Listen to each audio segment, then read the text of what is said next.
इतिहास में कुछ नाम ऐसे होते हैं जो सिर्फ नाम नहीं होते, वे एक कहानी होते हैं, एक रहस्य होते हैं और एक चेतावनी भी।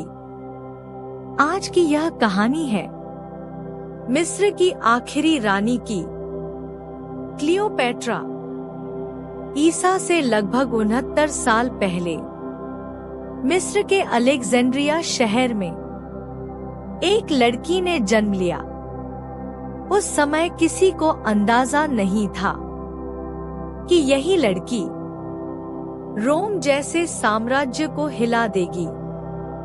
क्लियोपेट्रा एक शाही परिवार में पैदा हुई, लेकिन यह परिवार खून से सना हुआ था। यहाँ सत्ता पाने के लिए भाई भाई को मार देता था, बहन बहन को जहर दे देती थी। क्लियोपेट्रा यह सब बचपन से देख रही थी और चुपचाप सीख रही थी। वह सिर्फ सुंदर नहीं थी, वह खतरनाक रूप से बुद्धिमान थी। उसे 9 से ज्यादा भाषाएं आती थी। वह जानती थी कि इंसान को कैसे सुना जाए और कब चुप रहना है। 18 साल की उम्र में वह मिस्र की रानी बनी, लेकिन अकेली नहीं। उसे अपने ही छोटे भाई के साथ सिंहासन साझा करना पड़ा। दरबार के लोग क्लियोपेट्रा से डरते थे, क्योंकि वह सवाल पूछती थी और जवाब मांगती थी। कुछ ही समय में उसके खिलाफ साजिश रची गई और एक दिन मिस्र की रानी अपने ही राज्य से निकाल दी गई। रेगिस्तान, धूप, भूख और अकेलापन। लेकिन क्लियोपेट्रा रोई नहीं। उसने बदला लेने की कसम खाई। उसी समय दुनिया का सबसे ताकतवर आदमी मिस्र पहुंचा। उसका नाम था जूलियस सीजर, रोम का शासक, जिससे पूरी दुनिया कांपती थी। क्लियोपेट्रा जानती थी, अगर उसे वापस सत्ता चाहिए तो उसे सीजर तक पहुंचना होगा। और तब सीजर ने क्लियोपेट्रा का साथ चुना और मिस्र में युद्ध छिड़ गया। उसका भाई नील नदी में डूबकर मारा गया और क्लियोपेट्रा फिर से रानी बन गई। लेकिन अब वह पहले से ज्यादा ताकतवर थी।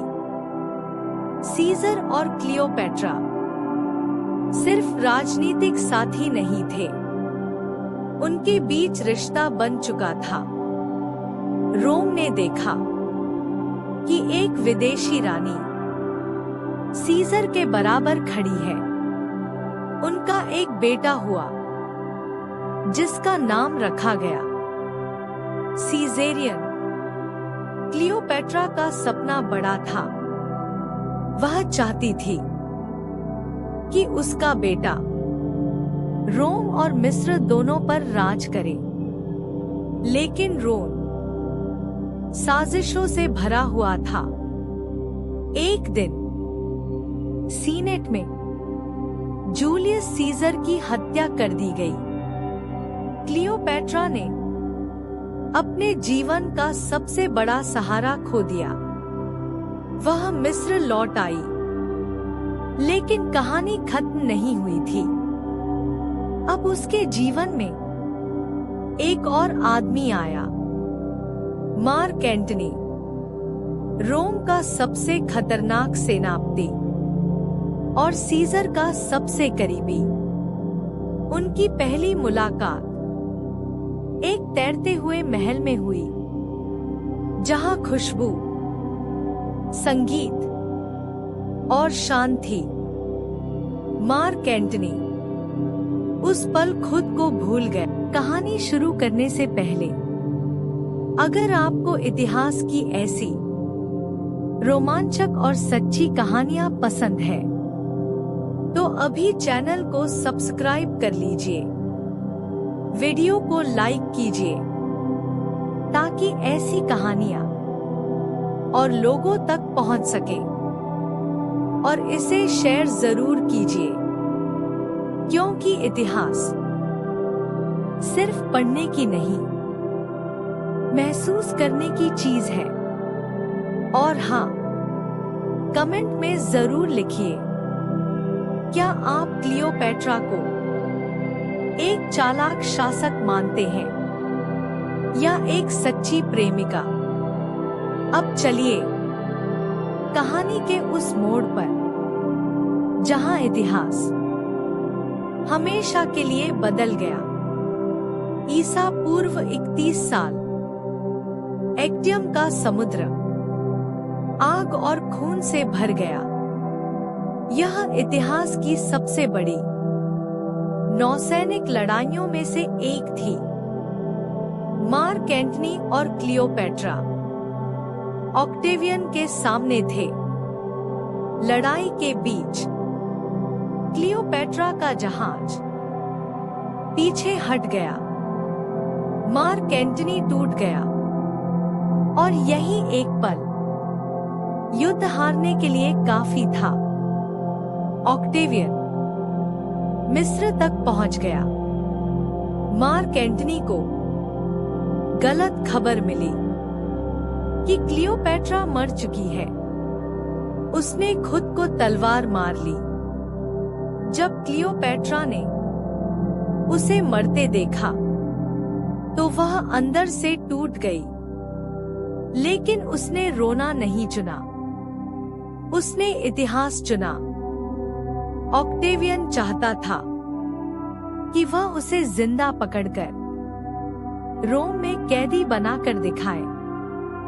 क्लियोपैट्रा ने मना कर दिया। उसने कहा, मैं रानी हूं और गुलाम बनकर नहीं जीऊंगी। उसने एक जहरीला सांप मंगवाया।